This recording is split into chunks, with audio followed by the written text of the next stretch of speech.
session, and we have 3 papers. One is by Mrudula Mane. There is some reshuffling actually. Mrudula Mane will present now. She was in session 7. But now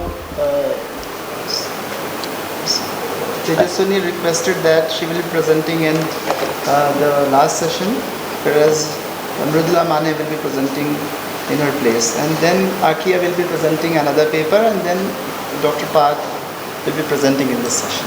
So I invite Mrudula Mane to present today.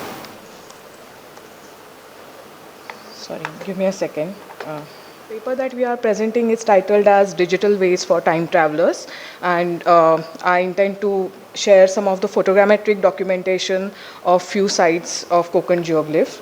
And this is basically, I would just like to tell you that this is at very experimental stage right now. This documentation has been mainly part of my summer-winter holidays at Devrukh in Ratnagiri. It's my native town. And my explorations have been guided by my co-authors, Dr. Jigna Desai, Dr. Prabhin, and Dr. Parth Chauhan.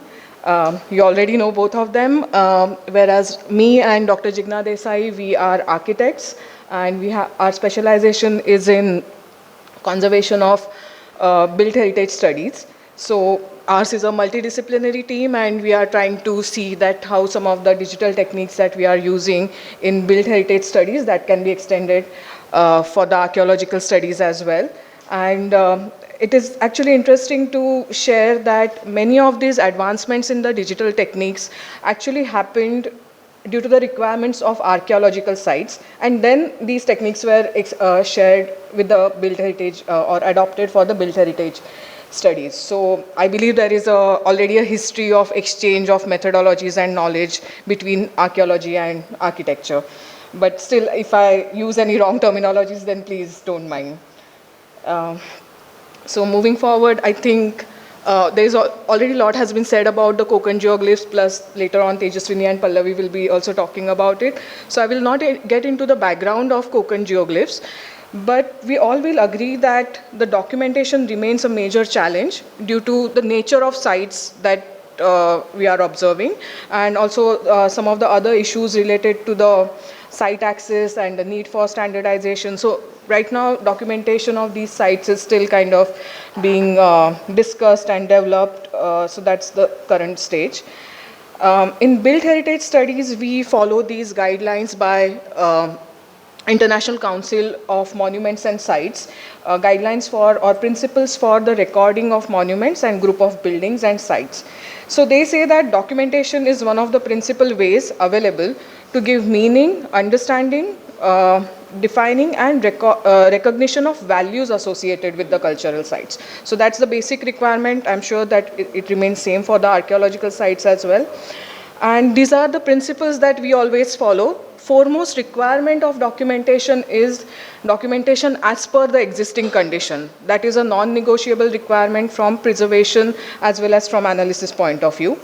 Also, of course, the principle of following from whole to parts, Dr. Prabhin also mentioned that yesterday, precision, accuracy, and another important feature is that giving equal weightage to all the periods, like not being biased to any one particular period when you are documenting these sites, and also identify the potential threats in near future as well as in long term. So these are some of the basic principles that we follow.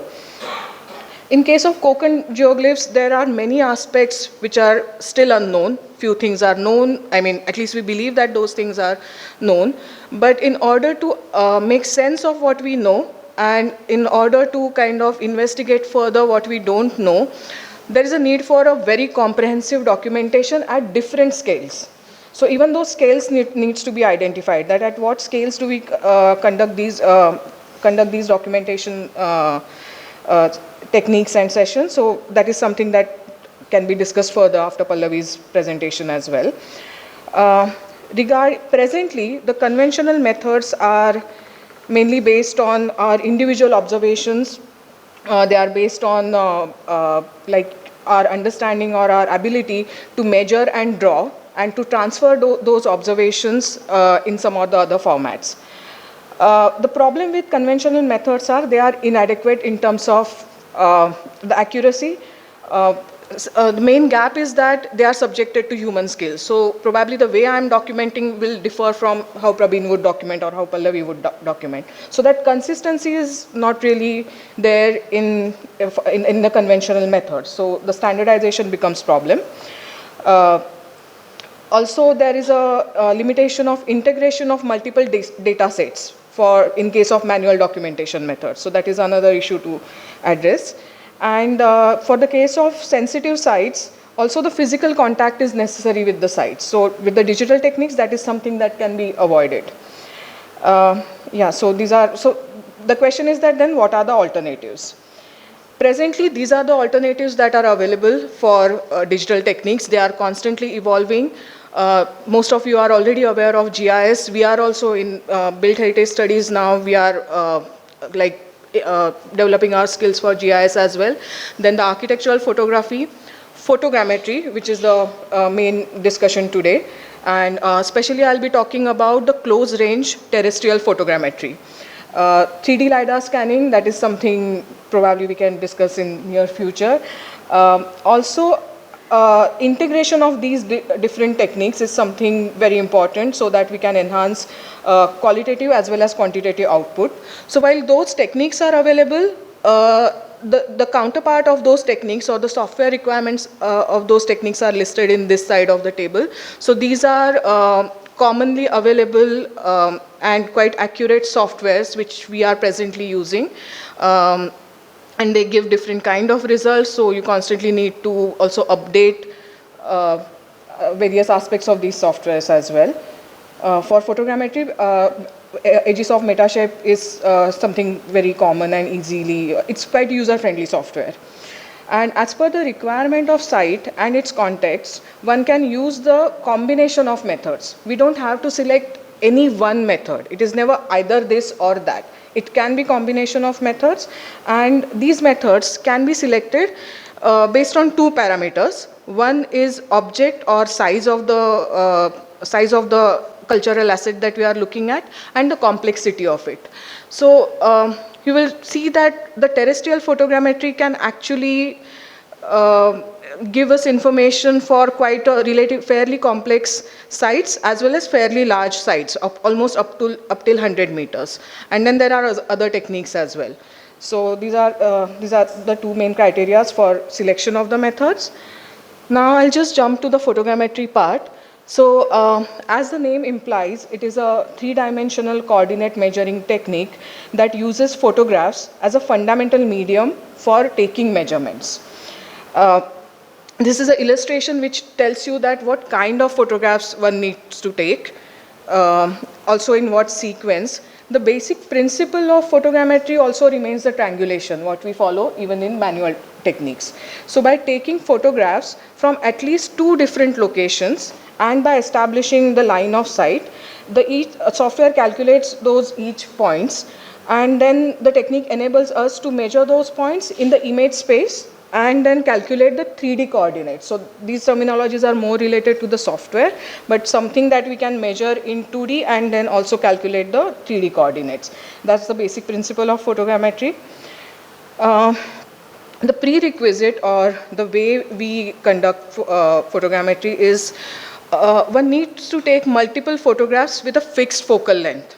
That is one really major requirement, and also with minimum 60 to 70% of the overlap.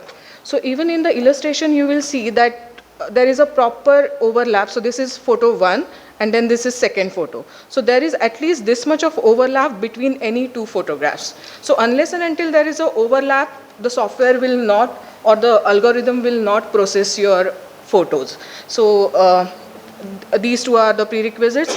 Also additionally, the light conditions are something to be considered. Usually photogrammetry works best when we work in the ambient light conditions. Too much of a contrast in the photographs doesn't work because that creates more problems. So these 2-3 things are something we should keep in mind. Coming to the case studies, so we have like the sites that we are working, they are situated near Ratnagiri region. This is a closer view of that, Ukshi, Devi Hasor, Barsu, Devase Gotne, and there is also one site that we documented in Goa, Pansaimor. So these are the sites, and this is, I don't know how clear it is, but these are the preliminary results, and this is the date of, or the month of data collection, and this row talks about how many photographs were taken. I know that this might look like aerial photographs to you, but these are not. These are ortho images or plan images extracted from the 3D model. And I have also mentioned that how many days it took to process the data. So while data collection itself was quite quick, it didn't take, like usually I used to document in the afternoon so that there is a direct sunlight. So it takes, for most of these sites, it took me anywhere between half an hour to 3 to 4 hours. Like for example, this is, Devi also took the, this took a lot of time because I took close to 800 photos and then processed 747 photos. So field data collection time is relatively less, but the processing time is quite a lot, also depending on what kind of system you have. So you also need like very effective digital infrastructure to process this data. And these are some of the results. This is just to give you a glimpse of what sort of images you can extract. This is one of the shallowest engraving at Devase Gotne. This is elephant at Ukshi. These were very few photos, so this was one of my very initial trials, but still it gives a fair kind of outline, which is better than the normal photographs. And also even in up to certain extent better than the aerial photographs, because these are very shallow carvings. For this particular for this particular output, more than 300 images were processed. So this is a like better quality image. The previous one I showed, these were only hardly 20-30 photos. So even for quick documentation, this can be used. So this is a reference photograph, that how shallow or what is the depth of that engraving. So it is hardly like 2 inches, anywhere between 2 to 3 inches. So that's the depth. This is the contour gauge replicator. And this is the photogrammetric output of that same angle, from that same angle. So almost internationally, now these digital techniques or the output is called as digital twin of the original fabric. So we can this I mainly want to show to kind of, what kind of similarity we can achieve, so that we don't have to access site again and again, and we can rely more and more on these digital twins of the engravings or any cultural assets. This is Devi Hosor. It is one of the deepest engravings. This is a closer view. I don't know if you can see, but there is a water retention here. So results are little bit hazy here. Most of the digital techniques don't work properly with the reflective surfaces. They only work properly with non-reflective surfaces. So if there is a water on site, then you need to probably clean it before opting for data collection. Okay, because of the light, this is not visible. If anyone later on want to have a look at my screen, they can come here. So this is the depth. This is a point cloud data. Yeah, so you can actually see the depth of these engravings, and you can, most important thing for photogrammetry is that you can measure these depths. So this is a sectional view, sectional orthographic view. So this is the main advantage over photography. This is another site. This is one of the, again, a very shallow engravings. The depth is hardly 1 to 2 centimeter, and it is very consistent. So these are some of the stages of post-processing. This is where all the images are aligned. So some close to, again, more than 200 photos were taken, and the first stage is to align and then to process it to create the point cloud data. And this particular image tells us about the point confidence. So the blue color indicates that there is a good overlap here, and the red, orange, yellow color indicates that there are less number of photographs, so data density is less. So this is just to share the stages of the process, and these are some of the visual outputs of point cloud. Again, here you can see the depth of this particular engraving. These are visuals from Pansaimor. the cut section of the Pansaimo site. Again, the point cloud data. So yeah, just like after showcasing some of the results, some of the main challenges that we face is that photogrammetry is definitely more labor intensive if we compare it with the drone photography and 3D LiDAR scanning. And another, very specific to the Konkan related challenge is that laterite is a very porous surface, and that causes a big data issue, because if it is a smooth surface, software generates less points, so the size of the model is less. But if it is a really undulating surface, then software ends up generating way too many points, and then the model becomes very heavy and inoperable. So that is one major issue that we are facing for the lateritic surfaces. And because of this, there is a quality loss at the next stage. This is something called as mesh generation. So, and these are the points. So you can see that for the lateritic surfaces, there are all these gaps. All the white parts that you see, there is no data over there. This is a eye of that Ukshi elephant. And what software does is that it creates its own surface, although there is no data. So that's the problem, that there is a quality loss because of these gaps and because of the porous nature of the software. So technologically, we need to find another solution for it. Also, another issue is that some of the engravings are situated on the plateaus which have a lot of magnetic deflection. So usually equipment behaves very funnily wherever there is a very strong magnetic deflection. Tejaswini can also elaborate that further. And for me at least, another issue that I faced was it is easier to document the vertical surfaces than the horizontal surfaces. So just to give you an idea, this is a comparison of Mahabalipuram carving. It is actually bigger than the Ukshi elephant. But I could generate this level of qualitative output with the lesser number of photos and even from the kind of distant view, but I couldn't achieve the same output for Ukshi elephant. So actually, whatever I have explored so far, documenting vertical surfaces and smoother surfaces, it's easier than the horizontal and porous surfaces. So just one point to consider. Coming to the conclusion of it, so although there are many advantages of digital documentation, and especially that it is a non-invasive technique, also the well-processed data can actually save the original sites.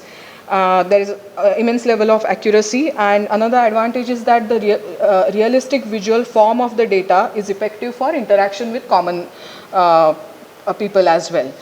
But at the same time, we need to start thinking about how divide. Presently, definitely there is a digital divide. We can't ignore that. It is not easy to get access to the digital infrastructure that is required for the digital techniques. Also, even if you have funding and even if you have capacity to invest, sometimes there is no access to the equipment because of government regulations as well. For example, the drones. At the same time, at least in India, there are no clear guidelines for dissemination of this kind of digital data sets, how to even talk about credit and share your copyrights. So there is still no clarity about the digital documentation part. So on this background, I think there is definitely a scope for discussion to how to formulate strategies for digital tools and create a comprehensive repository of this knowledge base and how to make it more accessible to everyone. Yeah, so with that, thank you for your patience, and I would like to thank all these other. One of the engravings at Barsu, it is approximately, the diameter is of approximately 3 meters, and it can be further measured as well when we integrate with this particular model. Right now, this is in AGSoft Metashape, and if you and these are 260 photos. So stages of processing is that first all the photos are aligned, then we build the dense point cloud, then the mesh where that surface is generated.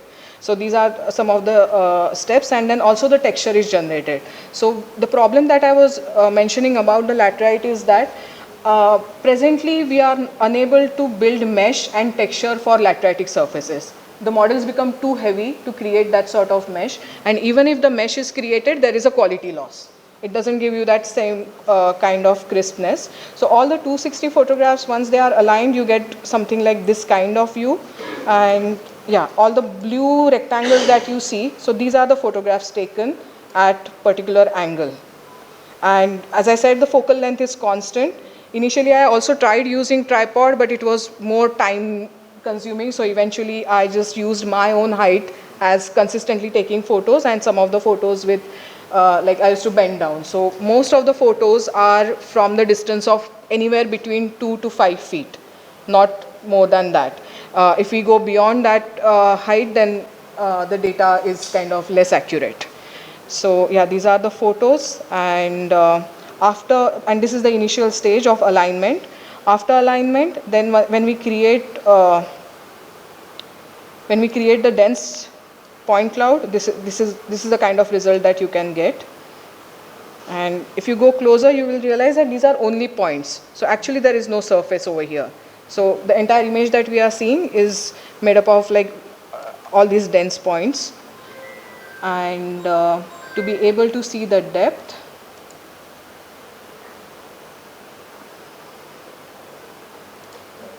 yeah, so 1 second.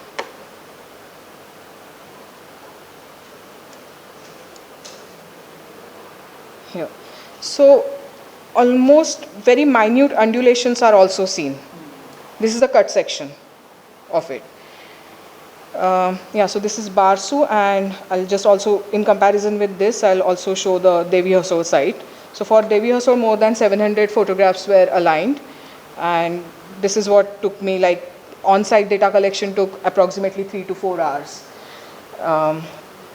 Yeah, so these are the photos taken from consistent distance, and this is the result.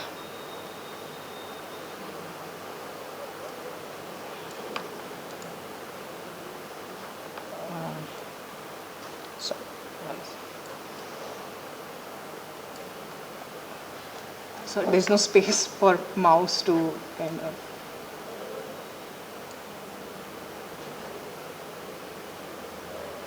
Yeah, again, the cut section here. So all these depths and the variations in the depths are visible, along with, so that main principle of documentation as per the existing condition can be very effectively achieved through digital methods.